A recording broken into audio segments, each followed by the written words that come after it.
Bunch of things, actually. Thanks for having me on. It's always a pleasure to be here. Good.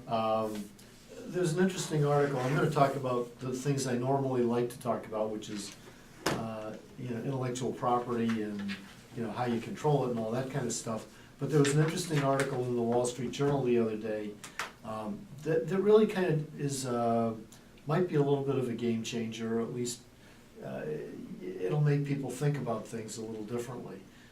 It was a Delaware case that upheld a right of a corporation to insert a bylaw provision that requires a loser in a case to pay for fees. So, the typical American law is everybody pays for their own fees, unless there's some statutory provision allowing fees, such as Chapter 93A in Massachusetts, and there's some federal statutes. But this was interesting because it's going to make all lawyers have to rethink whether they put in their bylaws a provision that a loser in a case has to pay fees. So I just thought that was an interesting article and something that people ought to be thinking I'm a about. big fan of that.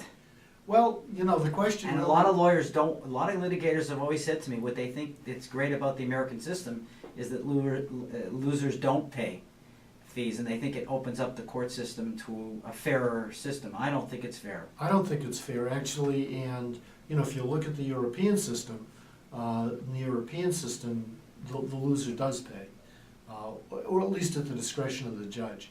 And I think, I think this bylaw provision is going to make lawyers have to think about what the right thing to do is. I think we should have lawyers pay for some of the fees when it's a frivolous lawsuit. Well, there is a provision for lawyers to pay, actually, that, the judges just don't like to rule on it, unless it's truly frivolous. Yeah, there's a lot of laws that have been written that have not been enforced, but I think that would be, I think that would be a great rule. That's sort of enforcing their own. It's in place. The question really is do you, how do you get a judge to make an order? And that's the real problem, because there can be some really frivolous lawsuits out there that lawyers can justify. So anyhow, I thought that was kind of an interesting thing. Well, there's a lot of implications to that.